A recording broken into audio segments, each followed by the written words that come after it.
Hello friends, daily dictation के लिए channel को सब्सक्राइब कर लें।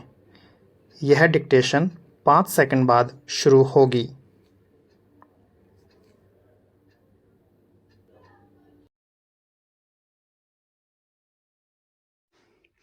स्टार्ट।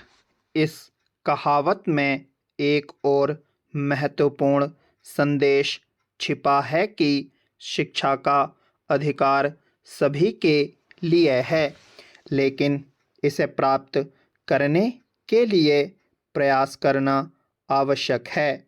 यह कहावत यह भी बताती है कि शिक्षा किसी विशेष वर्ग या व्यक्ति की संपत्ति नहीं है, बल्कि यह उन सभी के लिए है जो इसे हासिल करने के लिए मेहनत करते हैं।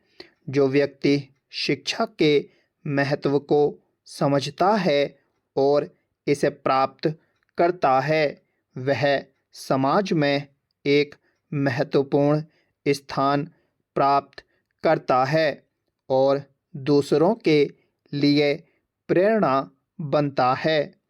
इस प्रकार शिक्षा शेरनी का दूध है, जो पिएगा दहाड़ेगा। यह प्रेरणादायक कहावत है जो शिक्षा के महत्व और उसकी शक्ति को स्पष्ट रूप से दर्शाती है। यह कहावत हमें यह याद दिलाती है कि शिक्षा ही वह साधन है जो व्यक्ति को समाज में सम्मान, प्रतिष्ठा और पहचान दिला सकती है। शिक्षित व्यक्ति न केवल अपने जीवन में सफलता प्राप्त करता है, बल्कि वह समाज को भी एक सकारात्मक दिशा में ले जाने में सक्षम होता है। ज्ञान किसी चीज़ की समझ और जागरूकता है। यह जीवन में सीखने और अनुभवों के माध्यम से प्राप्त जानकारी, तथ्यों, कौशल और ज्ञान को संदर्भित करता है। ज्ञान एक बहुत व्यापक अवधारणा है और इसका कोई अंत नहीं है। ज्ञान प्राप्त करने में संज्ञानात्मक प्रक्रियाएं, संचार, धारणा और तर्क शक्ति शामिल होते हैं। यह सत्य को पहचानने और स्वीकार करने की मानवीय क्षमता भी है। ज्ञान का उपयोग सकारात्मक और नकारात्मक दोनों उद्देश्यों के लिए किया जा सकता है। इस प्रकार ज्ञान एक ही समय में निर्माण और विनाश कर सकता है। कोई व्यक्ति व्यक्तिगत प्रगति के साथ साथ समुदाय, शहर, राज्य और राष्ट्र की प्रगति के लिए ज्ञान का उपयोग कर सकता है। कुछ लोग इसका उपयोग नकारात्मक उद्देश्यों के लिए कर सकते हैं, जो न केवल व्यक्तियों को नुकसान पहुंचा सकता है, बल्कि समुदाय को भी नुकसान पहुंचा सकता है।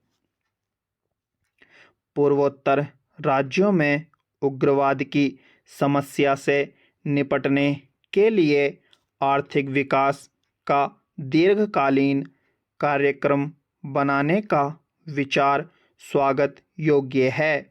इस बारे में संजीदगी से विचार करने की आवश्यकता काफ़ी समय पहले ही महसूस होनी चाहिए थी।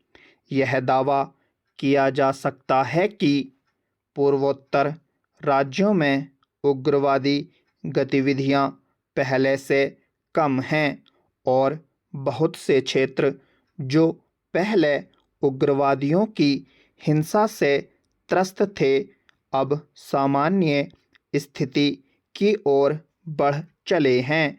तथापि समस्या का स्थायी समाधान नहीं हुआ है और ऐसे उदाहरणों की कमी नहीं है कि सामान्य प्रतीत होने वाले अंचल पुनः अशांति के शिकार हो गए।